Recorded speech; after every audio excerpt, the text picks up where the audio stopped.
Hi, this is James. It's a very nice day outside today. This is my fifth day, day 5 of trying Fenbendazole 1 gram. This is it. It's from the box Panacur-C, made by Merck, or at least with its brand name on it. And then each packet actually of this Fenbendazole packet contains 4 grams of whatever the Fenbendazole is in there. It's actually, each gram is only 22% made up of Fenbendazole. So anyway, it's 4 grams. It's got 4 grams. Again, this is really made for dogs, canine use. So it's approved for canine use and not for human use. But I'm trying them anyway. And if you've seen my other videos, you know why I'm trying these. Anyway, I'm gonna open up a new packet. This is the second packet of the 4 gram. Just gonna cut it up from the top. I think I know what a gram looks like about now, so I'm just gonna pour about a gram onto my spoon, which is in black color, so it has a nice contrast with the white powder.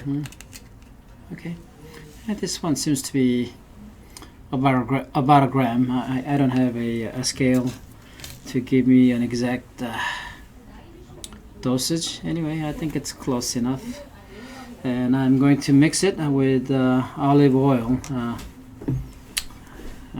Just a regular cooking olive oil. I would have preferred a extra virgin, a salad oil, but I don't have it. So I got that poured. I don't know if you can see it on the camera. Anyway, I'm just gonna mix it up a little bit in the spoon before I put it into my mouth. Yeah.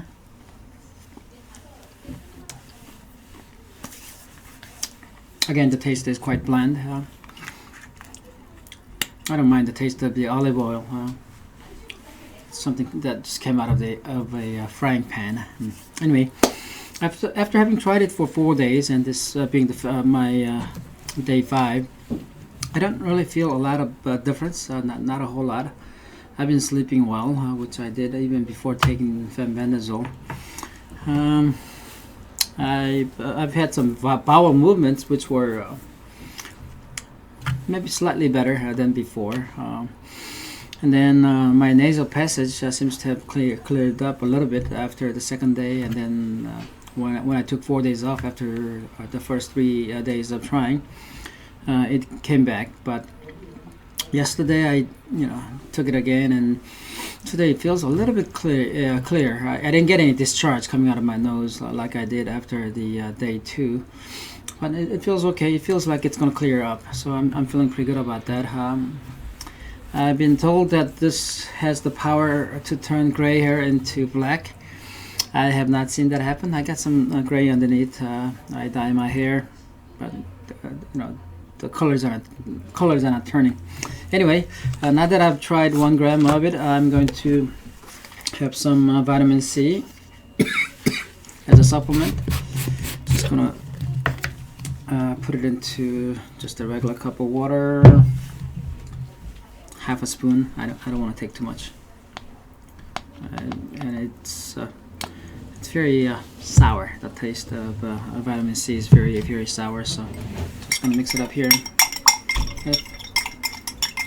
I think you have to do a better job stirring it up so that all of it would dissolve. It's not as soluble as I thought it would be. Anyway, so I got that. Let me just drink it up.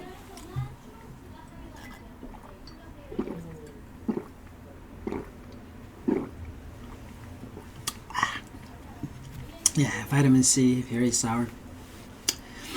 It still has a little bit of it left at the bottom of the glass. And then good old vitamin E. This is the regimen that Mr. Tippins had followed. The Panacur-C, 1 gram, vitamin E, and some oil. I believe he used the CBD oil, but I'm just going to do the regular olive oil. I'm going to bite down on this. A friend of mine actually was trying to get into Korea, and she was carrying a few bottles of the CBD oil along with the Fenbendazole, the Panacur-C, a few packets of it, and that was for the purpose of taking it to her sister who had a stage 3 breast cancer, and the customs in Korea stopped her. She's now charged with carrying controlled substance. I didn't know that. I did not know CBD was a controlled substance in Korea. Now I guess it is, or now it is. Maybe it wasn't before, but with the Fenbendazole and Koreans being unable to get Fenbendazole in Korea anymore. I hear they ran out of stocks in pharmacies, and they can't get it from overseas. I mean, there used to be a lot of people who ordered direct internationally from Amazon, and now the Korean customs are stopping all Panacur-C and Fenbendazoles from coming into Korea. Yeah, I mean it's an industry with a lot of money involved, and I know why this is taking place. I think I know anyway. Yeah, I'm sure KFDA, the Korean FDA, is looking into it. They actually had I understand, clinical studies of Fenbendazole, the efficacy of it anyway. They had it planned. And they were about to fund it, and then all of a sudden they decided not to do it. That's what I hear. I'm sure some people wanted to talk to KFDA and why it does not make any sense for them to conduct the study. This is pretty sad, There's just it's an industry with a lot of money involved, and the government doesn't get involved as actively as they really should. KFDA, I understand, they came out and made a statement that there was not sufficient evidence to indicate a need for a clinical study of the nature, which I have a hard time accepting it at face value. There's a lot of studies out there apparently that we were not able to get to when we did not have the YouTubes and when the internet community was not as active. But now we have all this information, we have all these studies, all these dissertations, and we have actually live testimonies of people who's been involved and who's actually tried these Fenbendazoles and other bendazole families. And there's like thousands of testimonies of people who are coming back and reporting good results. I think it's about time maybe some big studies get done, or somebody comes out and make a statement about where we are and the status of the community. And the usage of the bendazole families to treat certain types of illnesses. Anyway, I'm not a doctor, and this is not a medical advice.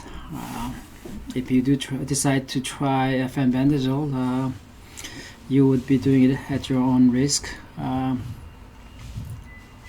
But to those of you who are considering and who are without a lot of options, I wish you well. I hope you do well. I hope you get better. I really do.